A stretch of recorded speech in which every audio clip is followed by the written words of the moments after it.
ата-бабамыздың мұрасын сақтаймыз және дамытамыз. Өлкетану сәндік қолданбалы шығармашылық онлайн көрмесіне қош келдік. Қолөнер үйренбек керек, мал жұтайды, өнер жұтамайды. Алдау қоспай адал еңбегін сатқан қолөнер қазақ әулиесі сол деген болатын Абай атам. Теңшілдік түгелімен өз қолында, түрлендір шаруаңды түс, жарысқа талабың алға басып тұрғаныңда дегендей. Әміржан Ерғанат қолөнер саласында өте қызығушылығы жоғары оқушы. Өйткені қалдықтардың екінші өміріне жан беруші десек те артық айтпаған болар едік. Өйткені қазіргі кезеңдерде жоқтан бар жасайтын осындай оқушыларымыздың көп болған қалаймыз. Әлемнің қиын сырын ашқан адам өлең шумағына дөп келер Әбдішүкір Мақсаттың қазіргі кәсібі елге қызмет ету, әке ісін жалғастыру, аяқ киім тігу ісінің шебері. Өйткені отбасына арнап мәсі және сүйретпелер тігудің қас шеберіне айналған оқушыларымыздың бірі. Еңбегі ештің істеген ісі зая дегендей, Абдулахат Мариямның заманауи тіккен буф жастықтары кімді болмасын таңғалдырар сөзсіз. Өйткені өлшемдерді дұрыс өлшеу арқылы құрастыра тігу, қазіргі үйдің сәнін ашатын жастықтардың түрлері көздің жауын алатындай. Құрақпен құрау әдістерін жақсы меңгеріп, өзі үйде қазіргі кезеңдерде қашықтан оқып отырса да бос уақытын тауып, өзіне кәсіп ретінде, іс ретінде пайдаға асырып отыр. Сәттілік тілейміз. Жастықтардың түрлерін әлде Мәриямнан көретін боласыздар. Байтұғын ғылым кен күнде өніп қозбайтұғын.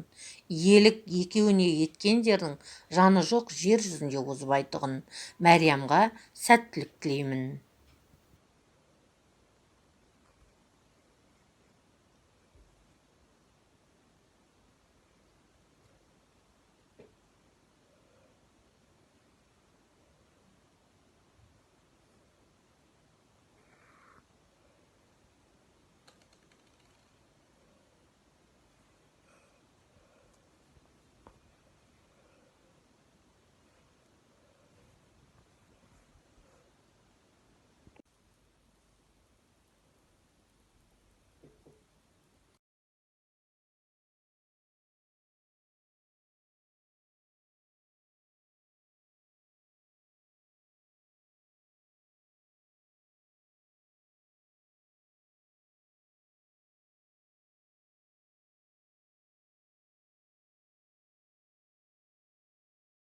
Жұбаныш әлі арымызға дөп түскендей, әжелеріміздің ерте кезде тіккен сөмкелері мен қоржындарын жаңадан өзгертіп, мата қиындыларынан сөмке, қалташа тәрізді тігу дәстүрге айналды десек қателеспеген болар едік.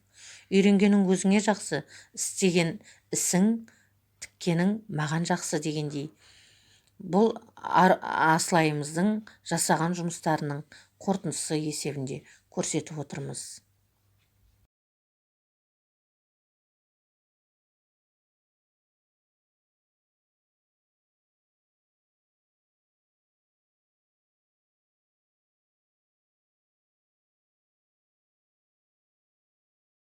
Мінезді, ұлы өнерлі келеді дей отырып, сабағымызды қызықтырып, үйге қажетті бұйым түрлерін жасауда.